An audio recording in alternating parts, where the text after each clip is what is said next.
ناظرین کرام آداب، سدا خوش رہیں، آباد رہیں۔ آئیے آج کل کے گرما گرم ٹاپک لونڈے بازی، جسے اچھے الفاظ میں لواطت یا اغلام بازی کہتے ہیں، کے بارے میں کچھ غور و فکر کرنے کی کوشش کرتے ہیں۔ اس بیماری کا آغاز قوم لوط سے ہوتا ہے۔ اس سے پہلی قومیں اس فعل کو عمل کبیر اور باعث شرم سمجھتی تھیں۔ اللہ تعالیٰ نے حضرت لوط کے زمانے کے لوگوں کو جب لونڈے بازی میں غرق دیکھا تو حضرت لوط کو ان کی اصلاح کے لیے مبعوث کر دیا۔ قرآن کریم کی سورہ الاعراف آیت 226 میں فرمان خداوندی ہے، وَلُوطًا اِذ قَالَ لِقَوْمِهِ أَتَأْتُونَ الْفَاحِشَةَ مَا سَبَقَكُم بِهَا مِنْ أَحَدٍ مِّنَ الْعَالَمِينَ۔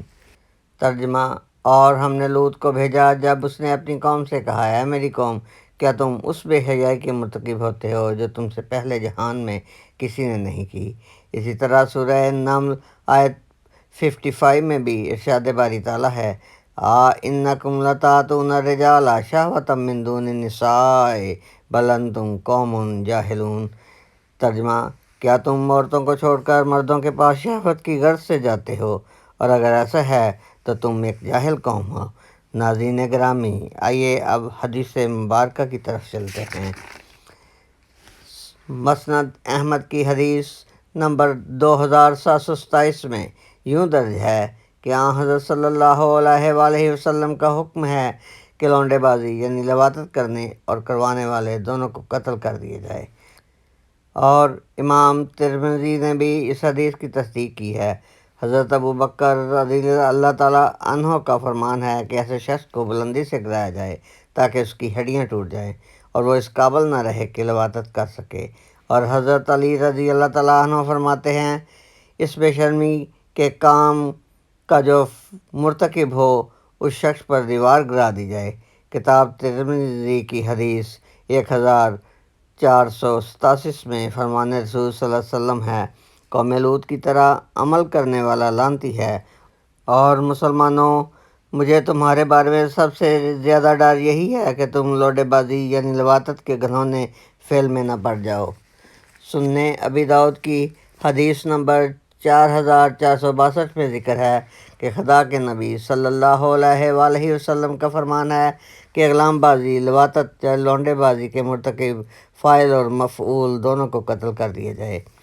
دوستو، اس قدر واضح قرآنی احکام اور احادیث کے باوجود پاکستان کے ہر چھوٹے چھوٹے مولوی تو ایک طرف، بڑے بڑے مفتی، علامہ اور شیخ الاسلام کا رتبہ رکھنے والے اس فعل کے مرتکب اور دل دادہ نظر آتے ہیں۔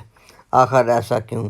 کیا یہ اندھے ہیں جو یہ احکامات نہیں دیکھتے، یا بہرے ہیں جو ان سب نے یہ احکامات سنے نہیں ہوئے، یا خود گنگے ہیں، دوسروں کو اس عمل کبیر سے روک نہیں سکتے؟ نہیں دوستو، ایسی کوئی بات نہیں۔ یہ قوم سب کچھ جانتے بوجھتے ہوئے جھوٹ، فریب، دغا بازی، رشوت خوری، دھوکہ دہی اور ملاوٹ کے علاوہ چوری، ڈاکہ، زنا اور لونڈے بازی میں دن بدن بڑھتی جا رہی ہے، اس لیے کہ نبی اکرم صلی اللہ علیہ وآلہ وسلم کی اس حدیث کو بھی تو پورا انہی لوگوں نے کرنا ہے۔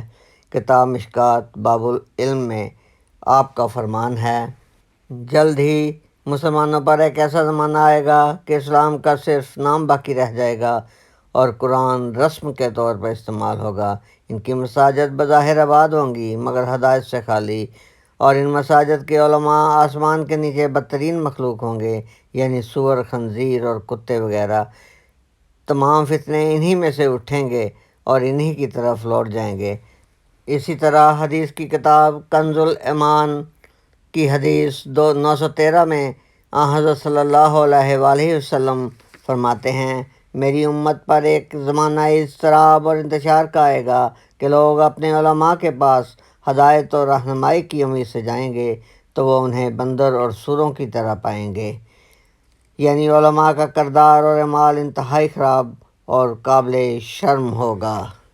دوستو، حکومت وقت ہو یا کوئی اور حکومت، وہ ان سماجی اور اخلاقی بیماریوں کی روک تھام کے لیے خواہ کتنے ہی قوانین بنا لیں، وہ انہیں ختم کرنے یا روکنے میں غیر فعال ثابت ہوں گے، کیونکہ یہ خدا کے منہ اور رسول صلی اللہ علیہ وآلہ وسلم کی زبان سے نکلی ہوئی باتیں ہیں جنہیں پورا ہو کر رہنا ہے۔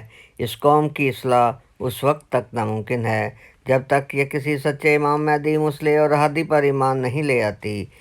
دوستو، اگر اس دین سے دور بے حیائی اور فحاشی کی دل دادا اور مختلف سماجی اور معاشرتی برائیوں میں مبتلا قوم نے امام وقت کو نہ مانا، ہادی کو نہ مانا، مسلح کو نہ مانا، تو ضلالت اور رسوائی ان کے گلے کا توق بن کر ان کے گلے میں لٹکتی رہے گی۔